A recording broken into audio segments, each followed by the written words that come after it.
അടുത്ത് നമ്മൾ നോക്കാൻ പോകുന്നത് ഡേവോപ്സ് ആൻഡ് കോഡ് മാനേജ്മെൻറ്റ് ആണ്. ഡേവോപ്സ് എന്ന് പറഞ്ഞു കഴിഞ്ഞാൽ എന്താണ്? Development and operations.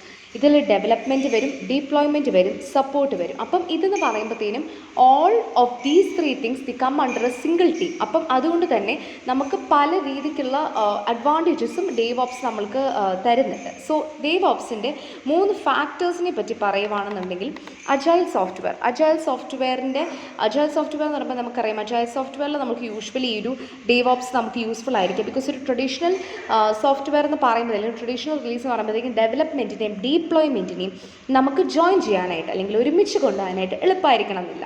റീ എൻജിനീയറിങ്ങിന് ഇത് എന്നുള്ള പറയുന്നത് ഡേവോപ്സ് നമുക്ക് കുറച്ചുകൂടെ ഹെൽപ്ഫുൾ ആയിരിക്കും. റീ എൻജിനീയറിങ്ങിൻ്റെ ഒരു കൺസെപ്റ്റ് വരുമ്പം പിന്നെ ക്ലൗഡ് റിലേറ്റഡ് റിലീസും കാര്യങ്ങൾക്കൊക്കെ ആണെങ്കിലും ഡേവോപ്സ് ഈസി ആയിരിക്കും. സോ ഡെവലപ്മെൻറ്റ്, ഡിപ്ലോയ്മെൻറ്റ്, സപ്പോർട്ട്, ഈ 3 സെക്ഷനിലുള്ള ടീമുകളെല്ലാം കൂടി ഒരുമിച്ച് കൊണ്ടുവരുന്ന ഒരു സെക്ഷനിൽ ഒരു പ്ലാറ്റ്ഫോമാണ് ഡേവോപ്സ് എന്ന് പറയുന്നത്.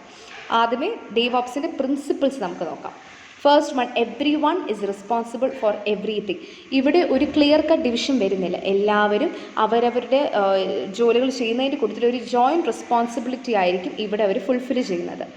Everything can be automated, should be automated. Automation എന്ന് പറഞ്ഞാൽ എന്താണ്? ഹ്യൂമൻ എഫേർട്ടിനെ റിഡ്യൂസ് ചെയ്യുക എന്നുള്ളതാണ്.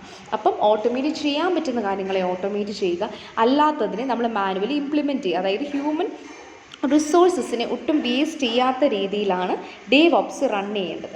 മെഷർ ഫസ്റ്റ്, ചേഞ്ച് ലേറ്റർ എന്ന് പറയുന്നത് ഇതൊരു മെഷറബിൾ പ്രോഗ്രാം ആയിരിക്കണം. ഇതിൻ്റെ ഡേറ്റ കളക്ഷനും ഓപ്പറേഷൻസും കാര്യങ്ങളും മെഷറബിൾ ആയിരിക്കണം. അത് കഴിഞ്ഞിട്ട് ചേഞ്ചസിനെ നമുക്ക് ഇംപ്ലിമെൻറ്റ് ചെയ്യാനായിട്ട് സാധിക്കാവും.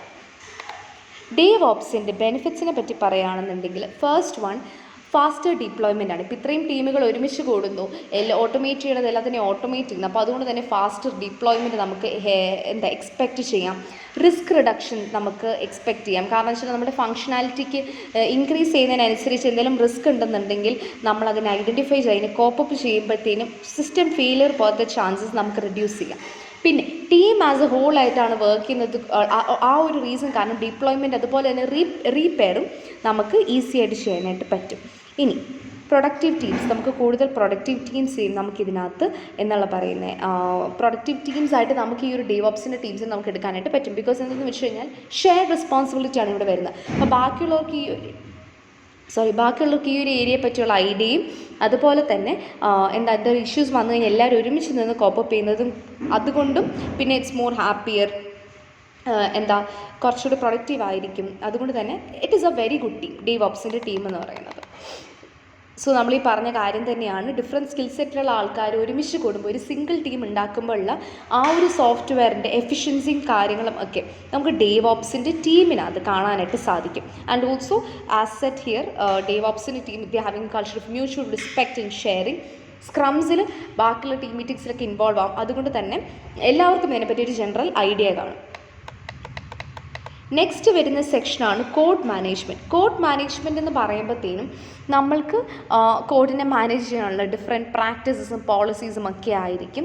സോ അപ്പം ഈ ഒരു കോഡ് മാനേജ്മെൻറ്റിന് കീഴിൽ കുറച്ച് ഫണ്ടമെൻറ്റൽസ് ഉണ്ടാകും. സോ ആ ഫണ്ടമെൻറ്റൽസ് എന്താണെന്നുള്ളത് നമുക്ക് നോക്കാം.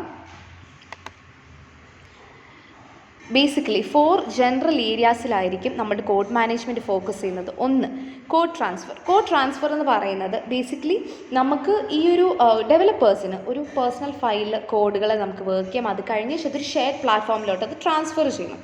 ബിക്കോസ് ആ ഒരു കോഡിനെ ബാക്കിയുള്ളവർക്ക് ആക്സസ് ചെയ്യാനും യൂസ് ചെയ്യാനൊക്കെ ആയിട്ട് ആവശ്യം വരും.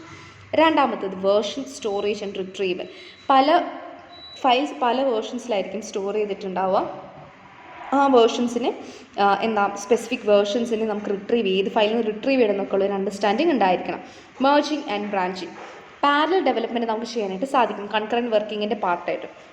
അപ്പം ഒരു ഡെവലപ്പർ ചിലപ്പോൾ ഒരു ബ്രാഞ്ചിലായിരിക്കും ചെയ്തിരിക്കുന്നത്, വേറൊരു ഡെവലപ്പർ വേറൊരു ഏരിയയിലായിരിക്കും ചെയ്തിരിക്കുന്നത്. അപ്പോൾ ഈ ചേഞ്ചസ് ഒക്കെ പാരലി കൊണ്ടുവന്ന് അതിനെ മെർജ് ചെയ്യുക എന്നുള്ളൊരു മെർജ് ചെയ്യുക എന്നുള്ളൊരു റെസ്പോൺസിബിലിറ്റി ഇവിടെയുണ്ട്. നാലാമത്തേത് version information, which version is been used എന്നുള്ളത്, ഈ ഒരു സിസ്റ്റത്തിൽ ഏത് വേർഷനാണ് മെയിൻറ്റെയിൻ ചെയ്യുന്നത് എന്നുള്ളത് മനസ്സിലാക്കാനായിട്ട് നമ്മൾ കോഡ് മാനേജ്മെൻറ്റ് സിസ്റ്റം സഹായിക്കും. സോ ഈ 4 ജനറൽ ഏരിയാസാണ് ഉണ്ടാവുക. കോഡ് സോഴ്സ് മാനേജ്മെൻറ്റ് ഫീച്ചേഴ്സാണ് നമ്മൾ അടുത്ത് പറയുന്നത്. വേർഷൻ റിലീസ് ആൻഡ് ഐഡൻറ്റിഫിക്കേഷൻ, അതൊരു ഫീച്ചറാണ്. നമ്മൾക്കിപ്പം എന്താ പറഞ്ഞ ഒരു കോഡ് ഫയലിൻ്റെ എന്തെങ്കിലും ചേഞ്ചസോ കാര്യങ്ങളോ വന്നിരുന്നു എന്നുണ്ടെങ്കിൽ അതിനെ റെക്കോർഡ് ചെയ്യുന്നത് നമ്മൾ ചേഞ്ച് റെക്കോർഡിങ്ങിൽ വരുന്നതാണ്. അതുപോലെ തന്നെ ഇൻഡിപെൻഡൻറ്റ് ഡെവലപ്മെൻറ്റ്, ഓരോ ഡെവലപ്പേഴ്സിനെ ഡിഫറെൻറ്റ് കോഡ്സിലായിട്ട് വർക്ക് ചെയ്യാം. അതിനനുസരിച്ച് ഇൻഡിപെൻഡൻ്റ് ആയിട്ട് ഡെവലപ്പ് ചെയ്യാനുള്ള ഒരു ഫെസിലിറ്റി കോഡ് സോഴ്സ് മാനേജ്മെൻറ്റിൽ അവർ തരും. പ്രൊജക്റ്റ് സപ്പോർട്ട്, അതായത് ഒരു പ്രൊജക്റ്റിൽ തന്നെ നമുക്ക് ലൈക്ക് എല്ലാ ഫയൽസും ഒരിടത്ത് ലൈക്ക് ഒരേ ടൈമിൽ ആക്സസ് ചെയ്യേണ്ട ആവശ്യം ഇല്ല. പിന്നെ സ്റ്റോറേജ് മാനേജ്മെൻറ്റ്, അപ്പം ഡിഫറെൻറ്റ് സ്റ്റോറേജ് മെക്കാനിസംസ് ഫോളോ ചെയ്യാനായിട്ട് സാധിക്കും. അപ്പം ഇത്രയുമാണ് കോഡ് മാനേജ്മെൻറ്റ് നമ്മൾ പറയുന്നത്. അടുത്ത് നമ്മൾ വരുന്നത് ഡേവോപ്സ് ഓട്ടോമേഷനാണ്. ഡേവോപ്സ് ഓട്ടോമേഷനകത്ത് വരുന്ന 4 aspects. First one, continuous integration. Continuous integration എന്ന് പറയുമ്പം ഡെവലപ്പർ ഇപ്പോൾ ഒരു ചേഞ്ച് കമ്മിറ്റ് ചെയ്തു എന്നുണ്ടെങ്കിൽ അതിൻ്റെ executable version should be build and should be tested. Delivery എന്ന് പറയുമ്പോൾ കണ്ടിന്യൂസ് ഡെലിവറി എന്ന് പറയുമ്പോഴത്തേനും എന്താ, ഈ എക്സിക്യൂട്ടബിൾ വേർഷനെ നമ്മൾ ടെസ്റ്റ് ചെയ്തതിനെ ഡെലിവറി ചെയ്യാനായിട്ട് സാധിക്കണം. Deployment means that it is available to the user. Infrastructure as code എന്ന് പറയുമ്പോഴത്തേനും ഈ ഒരു മോഡ്യൂൾസിനെ, ഈ ഒരു പ്രൊഡക്റ്റിൻ്റെ മോഡ്യൂൾസിനെ ഇൻഫ്രാസ്ട്രക്ചർ രീതിക്ക് it should be available and it should be executed using the configuration management tools. അപ്പം ഇത്രയും കാര്യങ്ങളാണ് പറയുന്നത്.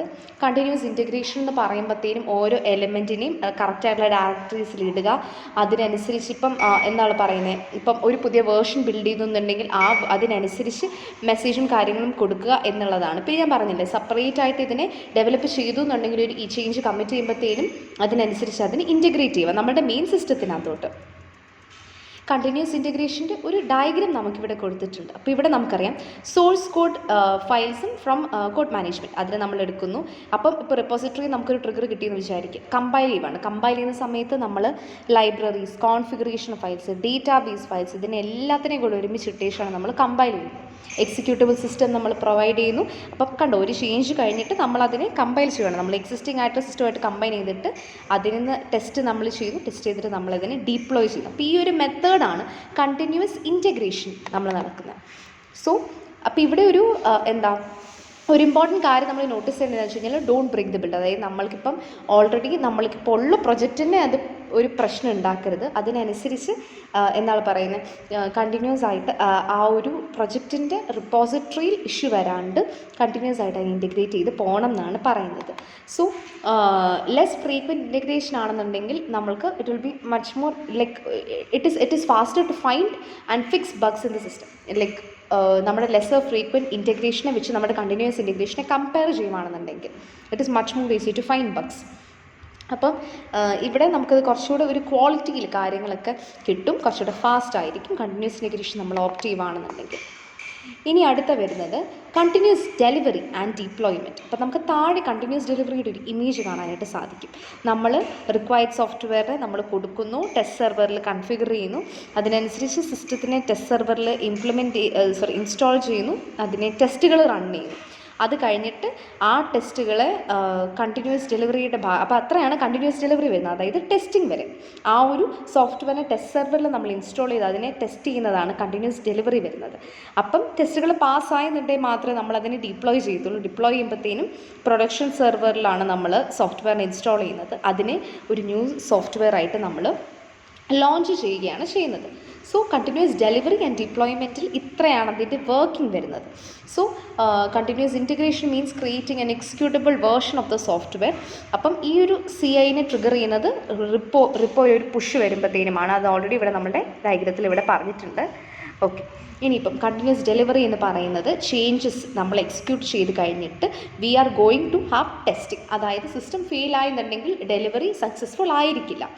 ആൻഡ് ആഫ്റ്റർ ഡെലിവറി നമ്മൾ ഇമ്മീഡിയറ്റ്ലി യൂസറിൻ്റെ കയ്യിലോട്ടല്ല പോകുന്നത്, നമ്മൾ ഡിപ്ലോയ്മെൻറ്റിലോട്ടാണ് പോകുന്നത്. സോ ഇപ്പം കണ്ടിന്യൂസ് ഡെലിവറിയുടെ ഈ സ്റ്റെപ്പ് സക്സസ്ഫുൾ ആയെന്നുണ്ടെങ്കിൽ ഡിപ്ലോയ്മെൻറ്റിലോട്ട് പോകാനായിട്ട് പറ്റത്തുള്ളൂ.